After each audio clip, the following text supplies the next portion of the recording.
Je voudrais parler de la Iloula qu'on a fait hier soir pour Rabbi Yitzhak ben Abir Yaakov, Abu Hatzera, Rabbi Yitzhak Abu Hatzera.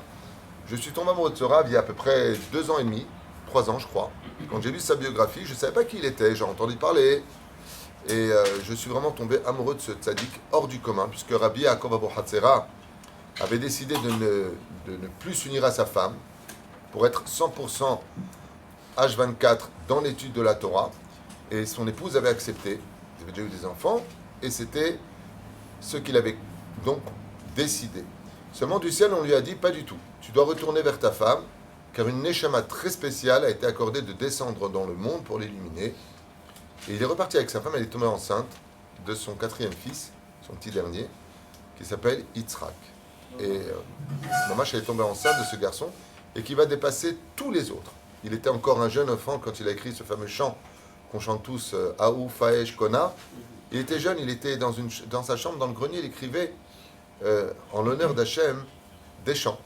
Et ce chant-là, il a bien entendu été inscrit dans tous les livres, on le chante, Aou, Faesh, Kona. C'est pour ça qu'on a fait Nakdishar Ben Aretzar sur cette ère-là, rappelant justement que déjà dans son jeune âge, il était en train d'écrire cela. Alors hier soir, vous savez qu'il y a une ségoula que tout le monde connaît, qui a été diffusée dans tous les réseaux sociaux, que moi-même j'en avais parlé il y a quelques années déjà, que le jour de la Iloula, il est très important d'allumer une bougie en l'honneur de Rabbi Yitzhak Abu Hatzera et d'acheter une bouteille d'arak.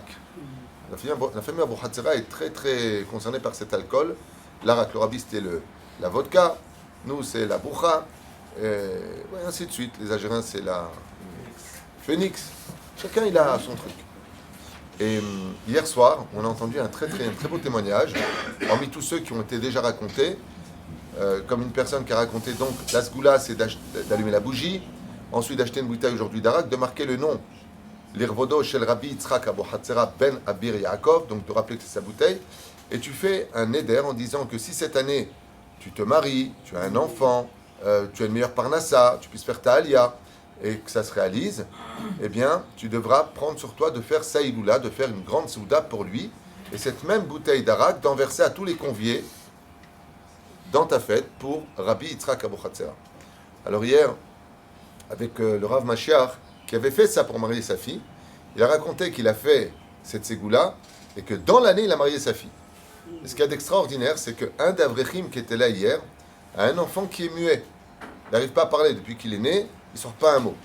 Et l'an dernier, Rav Mashiach lui a versé un petit peu d'arak de cette bouteille, et il a mis une goutte dans la bouche de son fils, et il racontait hier soir ici à table que son fils s'est mis à parler de façon inexplicable, quelque chose d'assez incroyable.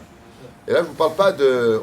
Il a dit qu'il a raconté, je vous parle d'un des Avrechim qui est ici, et qui a pris la parole hier en disant, moi je peux vous parler de mon fils, il ne parlait pas, et le Rav Mashiach, il a fait cette ségoula, non seulement il a marié sa fille, mais quand on a versé de cette boisson, j'en ai un petit peu donné à mon fils, et il s'est mis à parler, tout simplement. Voilà, il y a eu beaucoup de témoignages, les uns après les autres, c'est des ségoulottes les plus incroyables qui existent, celle du verre aussi, le fait d'acheter un verre, comme on les vend ici pour les khatanim, et que quand je fais un mariage, donc je demande au khatan de casser ce verre pour que la personne qui l'a acheté puisse se marier aussi cette année. J'ai une belle surprise, c'est que je suis parti faire une choupa, et je donne comme ça le verre au khatan, et je lui dis, il y a une ségoula de mais Rav Tutu, j'avais acheté le verre l'an dernier, je me marie cette année. J'ai fait cette ségoula et maintenant vous me mariez, donc je connais très bien la ségoula, donnez-moi le nom de la kala de cette femme qui voudrait se marier.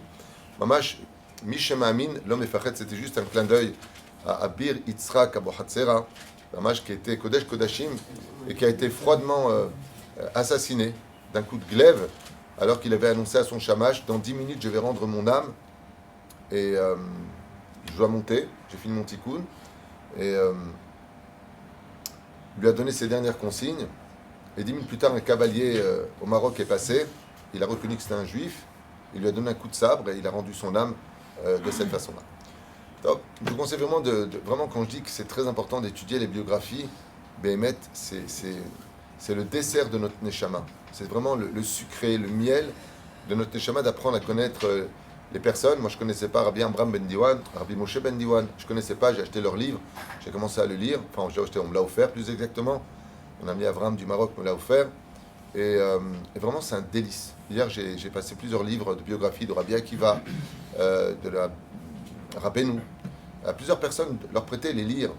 Et mettre comment ça ravive l'âme et ça nous fait comprendre que la Torah, c'est pas une légende, que c'est vrai, et que les témoignages qu'on en ressort, eh bien, sont un petit peu l'âme de toute notre histoire. Je dirais plus que c'est encore la lumière de chaque génération qui nous a permis d'avancer avec ces iloulotes qui redonnent de l'espoir avec tout ce qu'on entend aujourd'hui. Voilà, c'est ce que je voulais partager en l'honneur de ce grand sadique. Il ressemble que par son mérite, avec tous les obstacles qu'on a encore eu cette semaine à la mairie pour le Binyan, pour ce qu'on doit construire, c'est impressionnant. Je vous dis, ce Binyan, c'est le petit Beth Amikdash, comme avait dit le Rav Shlomo Amar, pour avoir autant d'obstacles.